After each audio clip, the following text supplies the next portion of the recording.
Welcome to the Artful Teaching Podcast. It's been a while.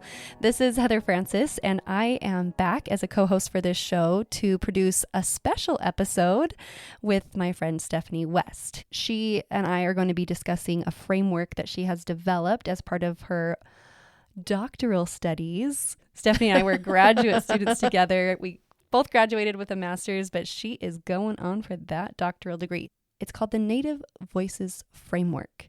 She's going to totally describe it in just a moment. But to get listeners right on the topic, Native voices are, there's the tribe. You have a sovereign nation. They have someone that they've appointed to speak for the tribe. It's someone sanctioned by the tribe to be their voice. That is an official, type of voice. But then you can have a neighbor who lives next door who has Native heritage, and they have Native experiences and perspective to share as well. And then you might go into your student's school or your child's school and see a Native culture artist presenting something, and they are another type of Native voice to share. And so it's important, I think, in education when we're looking to amplify Native voices that we understand these different voices and the different values that they evoke and share with us. So, Stephanie. So you talked about the Native Voices framework as being part of my doctoral work. And yes, it is. But this really started before then. So we've shared content about this for years. True. And so I can't say that this is my work, but more I have been given the privilege of expanding on it as we've continued to learn more about these different perspectives that are available to us. And also some missing pieces, which I'll talk about in a second, that help us to clarify how teachers might frame those perspectives and understand how those different various voices, Native voices, can impact their teaching of Native topics. Right. This framework is coming out of content that our program coordinator and program manager have been presenting in workshops for several years. And it's really great, Stephanie, that you're formalizing it. We love to see this kind of deep research and thinking. So the first question is, what is the framework, Stephanie? So a framework is something that helps us to organize the information that's available to us and make it more applicable to our own work, right? Mm-hmm. And so the Native Voices framework, the image that we've created, and you can see it on our website, is in the form of a circle. And I felt it was really important to communicate both visually as well as through words, because that is a more of an indigenous pedagogy, is to use also shapes and things to communicate information. And so we have this circle that has a ring of individuals around it that have their hands connected, right? And there's also some coloring to that circle. There's a deep red color as well as a black color, and they kind of blend into each other. And the very base or bottom, it's also multiple levels of circles. Like concentric circles. Yeah, that's a great way to describe it. So it's concentric circles. And the image that we have is two-dimensional. I would love to have it recreated in a three-dimensional shape. And if we were to see it three-dimensionally, I would see it as more like a cone, right? Where it's wider at the base and then it comes up to a point at the top. And that point at the top is like the focus, But the base is really... Visually, you see it communicates the different values that influence both our teaching of Native topics as well as the different values that might influence different Native perspectives. So, and we put that on a continuum of both Native values as well as Western values. And most educational systems are Western. Yeah. Yeah, that's the world we exist in for the most part. When we say there's Native perspectives and Western perspectives, we're not saying that it's this against that. Not at all. It's we know our own culture. That's one of our guiding principles. And we do operate in a very Western perspective, and it has certain values underlying it, just like Native perspectives have certain values underlying them. And we're just including both of them in this framework. And I think that that's one piece of this framework that's helpful when it comes to the values, is that, yes, we put it on a continuum because they're not completely contradictory, but they can be very different. And also, it's helpful when you have a framework. I think often we don't necessarily as teachers think about how does this value influence the way that I teach, right? Often we just have values and they're just part of our lives. But by having this, it encourages teachers to be able to consider, oh, this might be the reason why I'm choosing to do it this way. And so by making it more evident, we hope that teachers can be more thoughtful in the ways that they include those different values in their teaching. And especially with Native teaching, because for it to be accurate and authentic, you really have to make sure that it aligns well with Native values. Totally. So Native values, I looked at a whole bunch of different content and also reflected back on our experiences from what we have learned as we have worked with Native groups. And I was somewhat hesitant to put these different values in as being like Native values, because we know that each Native nation and tribe, they're all very distinct. But these were some values that we found that did cross over multiple different Native groups. And so the values that we found were community. Community is so essential with Native communities. Then there is also relationship. Relationship is essential to the ways that we learn. So when you think about Native communities, they learn usually through multiple different individuals coming together, but also through different ages. And it's often a side-by-side learning, and it's more as a community. Native individuals, they come together for not just for the benefit of what am I going to learn as an individual, but how does what I'm learning then benefit the community, right? Which is related to both community and relationship.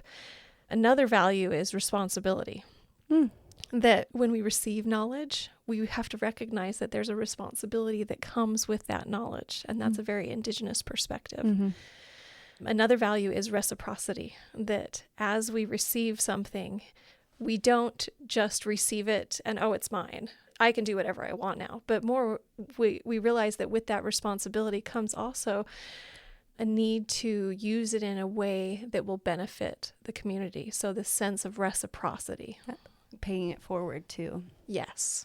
And there's those ideas of looking back to your ancestors, looking forward. It's this deep connection. Another element of this is this idea of holism, that you're not just educating a mind, but you are educating a whole entire person. And there's this attention to what is this person becoming as a result of the knowledge that they're receiving. So those are some of the Native values that came out. The Western values that were important, I think there's a lot of different Western values that we could have highlighted, but we highlighted these ones because I think these are ones that are very evident in our educational systems, and they strongly influence the choices that we make in there. And sometimes these influences have been here and present for years and years and years. I think many teachers are influenced by the education they received, and then they carry it forward, right? What was modeled for us is often what we adopt. Yes. So some of the Western values that came out, and these are not bad values, many of these are very good values, is scientific skepticism. That's a great thing, right? It's very essential in research, right? But this idea that we don't just accept something, but we are skeptical about it. Another one is this idea of singularity. When we're in school, there's this need to get the right answer, right? That there's one right answer. And that can be very different than an Indigenous perspective that may hold multiple answers to be true. There's also individualism.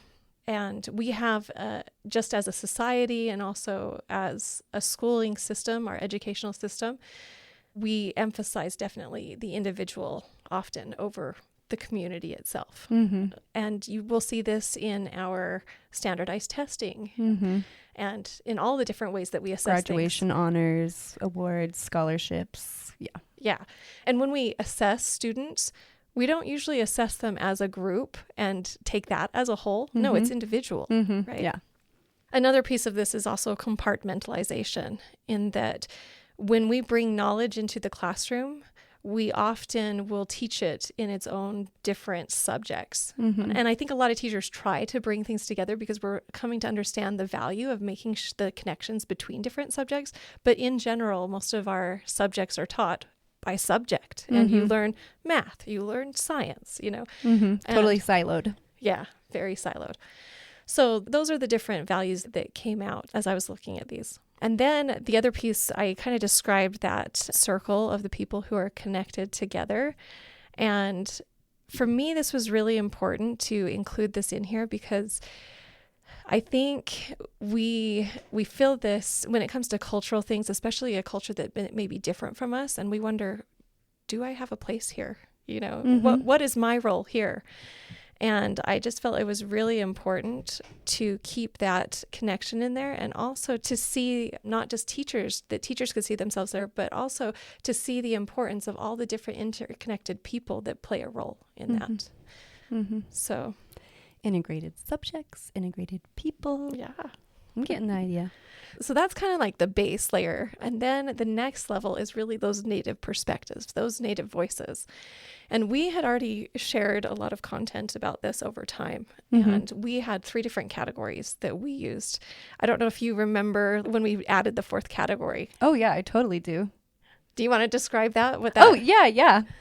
So we were publishing our online course, which has a recorded presentation that Brenda and Emily did for teachers in our endorsement program. And it covers the official voices, the people who get to speak for the tribe, because the tribe said so.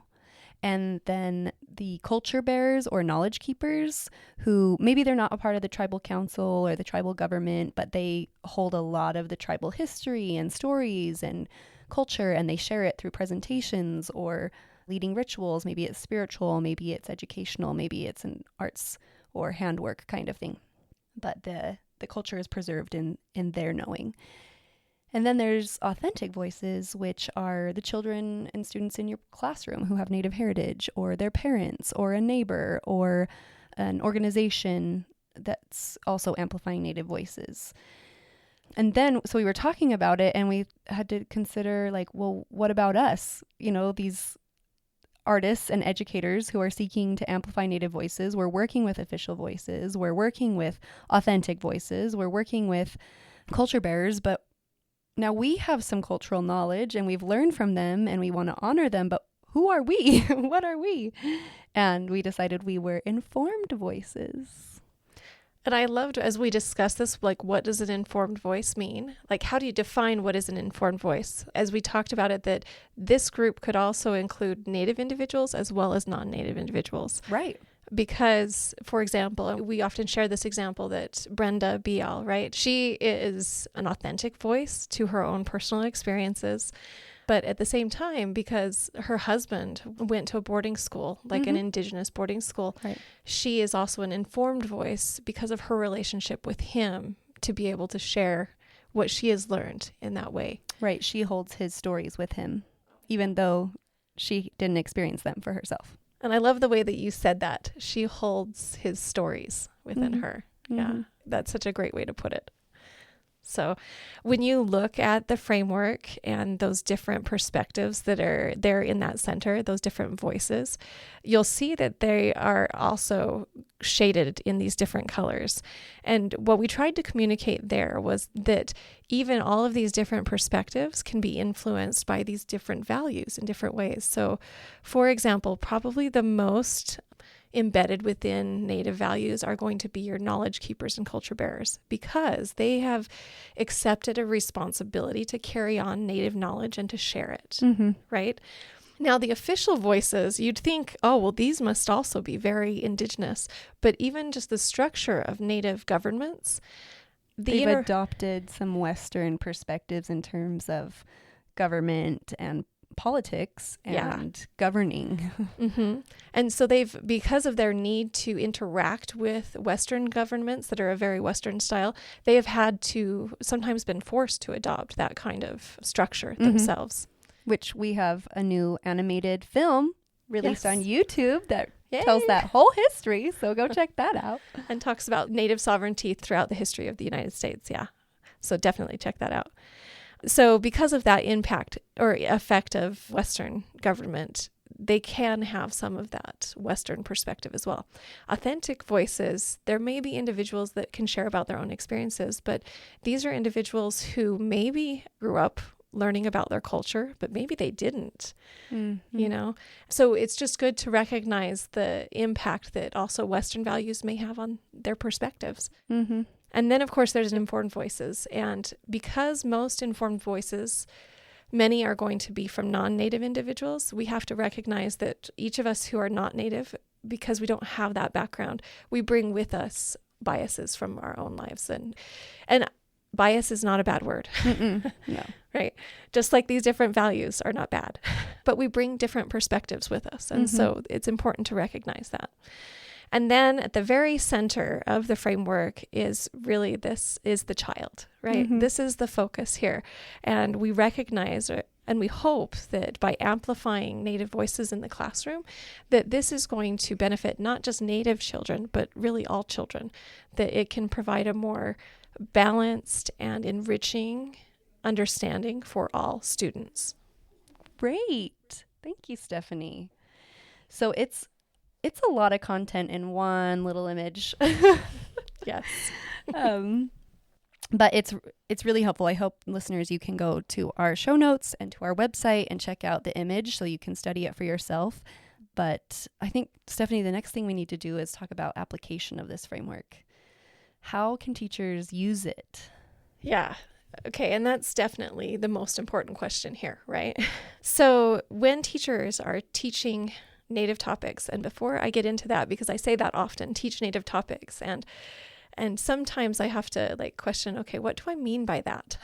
Because really all topics are Native topics, but maybe they might be taught in a different way if it's from a more Indigenous perspective, right? Or an Indigenous way of knowing is another term. So when I say in Native topics, I really mean everything, right? Mm-hmm. But when teachers are trying to teach from a more Indigenous way, things that they should do are first to grow your understanding of Native cultural values and Western cultural values. I think that that's one piece of this framework that's important, is to reflect on that, to think about how am I being influenced by different values when I teach these different subjects.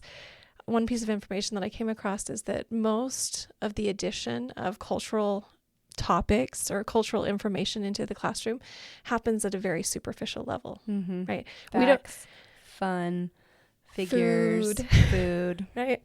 Geography. Which geography is important, but if you're just identifying the boundaries on a map, it may not be enough to understand the environmental implications to a culture. And I think you said it at the very beginning. The goal here is to learn from Native Americans, not just about Native Americans.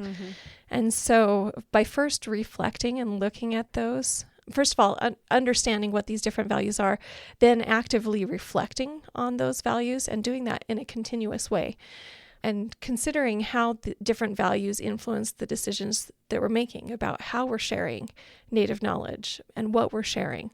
I actually had this moment when you were talking about the values. In my imagination, in my mind, I saw myself as a teacher lining my students up at the door to leave the classroom to go to the lunchroom or to another classroom or something. And just my need for the order of the single filed line, which definitely has its place, because teachers, this, when you take a line of students through the hall and there are other classes, the chaos that can ensue from a non-singular line, there's great potential. However, if I was looking at, I think that's driven from my Western perspective of order and compartmentalization. But if I was looking for a transition to the computer lab that was more focused on community, I might just say, all right, you have 3 minutes to quietly make it to the computer lab, and let them walk with someone side by side, and maybe share it as a social connection time rather than a let's make sure nobody gets hurt on the way kind of time. And there'd be a time and a place. I would definitely take them single file if there were other classes, but if it was during a class where there weren't people in the hallways, maybe that would be something I could choose. Or when you were describing this, I was thinking about how most of our classrooms are set up with, okay, here's your desk, or maybe it's a row of desks. Oh, they're rows, yeah. Right? So we have rows, but a much more Indigenous way of coming together and gathering to learn is actually in a circle. And it's because of the balance that's present there, right? We can all see each other and we're all equal in that circle and we all have a part. And that's another piece of information that I've found interesting as I'm learning more about Indigenous pedagogy, is this idea that that reciprocity and responsibility, is that even though there may be people who are the teachers, they also learn from the students. The learner is the teacher is the learner. That reciprocity, right? So I think there's different ways that this can come out in our classrooms. And I love the example you share about the lines. It's choreography, the dancer mind of mine is like, how do we use space in schools in a more Indigenous way? I love it. So we talked about the values, right? And things that reflecting on those values, understanding what those values are. Then there's considering ways that we can amplify various Native perspectives in our classroom. The vision for the Native American Curriculum Initiative, our ultimate goal is to amplify Native perspectives, because it's by amplifying Native perspectives that we increase the accuracy and the authenticity of the teaching of Native topics, right? And that benefits all children. Yes. And so that's why we can consider different ways that we can include, a culture bearer or a knowledge keeper or an informed voice or anyway, but considering these different perspectives that are out there and how they might impact the ways that the decisions you might make. One other thing that just came to mind was about the visual description. You'll see that we have those smaller circles at the center, which are the Native culture bearers and knowledge keepers, as well as official voices. And that was intentional because those smaller circles kind of communicate that these are less available to teachers. We recognize that. When I was a teacher, I taught middle school and I ran a dance program and I taught math. And so my social worker at my school told me about this great storyteller who was a friend of hers from the Ute Indian tribe of the Uinta and Ure Reservation out in Roosevelt. And we were in Salt Lake City. And she's like, I would love to ask him to come out and do a presentation for your dancers. And I was like, yes. I love to have cultural artists in my classroom. And my dance company students, they just eat it up. They love it. All my students would eat it up, but especially them as more serious students of dance. So he came out and he brought a stuffed coyote for some coyote stories. And he taught us about the 4 winds and harmony and native colors and the significance of a hoop and a circle. And then he taught my students the bear dance, and they danced in the bear dance in my classroom, and we got video and we got photos, and he took images with us, and it was a lovely workshop. And then it went even further. So he was a culture bearer. I learned, he leads a sweat session on the reservation once a month. So he's a spiritual leader.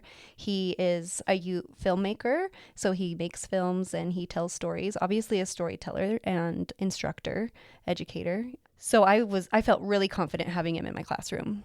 But what's interesting is when I started working this job and we have this Native American Curriculum Initiative, and there happened to be this debate and tension around the bear dance particularly, and how official voices of the Ute tribe had told members of our team that the bear dance should not be danced by non-natives and it should not be danced in schools.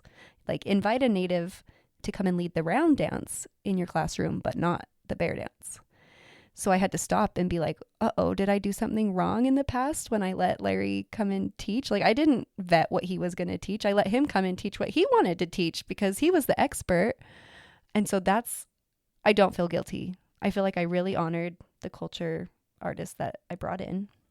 But I also hear those official voices and definitely wouldn't replicate what I saw or teach it myself, but rather would do, like, we have a bear dance lesson plan. I would teach students about the bear dance and why it's important to them that it's not performed by other non-natives. It's important to recognize that culture is not a static thing. That culture is living, it's changing, and it's changing with the people and with the influences that are around them. And so that's an important thing to recognize. And I think it's good that you are not feeling guilty about that decision, because it's good for us to invite someone into our classroom, especially if it's a native voice. They are the expert. And so, yeah, even though that's conflicting information, right? That you would think that, okay, well, they've said this and he did this is what's right. I think honor what happened in that moment. But I think it's good to have the information from the official voice, because that really guides what we do in the choices that we're going to make, right? Like you said, you would not then go and just like teach this now. Right. Right. So. Yeah. And this story really, it pulls out the complexity of the framework. And, you know, we began with that idea of values. We have Western values, we have Native values. And immediately my reaction was like, but they're not in like contention with each other. They just are, like, they just exist in this way. And I think sometimes we want things to be this or that. And in this scenario, there's complexity. And so when we're asking, like, if we're giving a call to action to teachers around this framework, it's not just like recognize the values, but do the internal work that's needed to hold the complexity that they are all there for us to use and pick and choose and notice and be aware of. It's not, oh man, I really need to shed my Western ways of being. Like, no. And I think that what we're looking for here is just to bring more balance to our education, because we've had such strong Western influences, right? And when I say bring more balance, we're not asking teachers to do this all on their own either. Like we're not trying to. I think that it's how can we bring in these different values, and especially when we're teaching about Indigenous or Native ways of knowing, specific events, that we try to do that in a way that's more accurate and authentic. And by understanding these different values, I think that helps us to then transform the experiences in ways that make it more enriching and deeper. And it's not just I'm learning about this, but how are we becoming different as a result of this? Are we learning from Native Americans, or are we learning about them?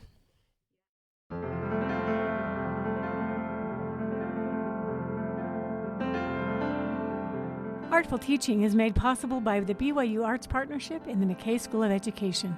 Thanks to James Houston for editing this podcast. Music was generously provided by Connor Chi, a Navajo Diné composer and performer.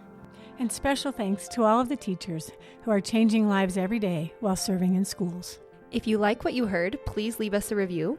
You can find all the show notes for this episode and more resources at advancingartsleadership.com. And don't forget to check out our tribe-approved lesson plans on the website as well. I'm Heather Francis. And I'm Callie Phlox. And I'm Brenda Bial. Wishing you an artful journey.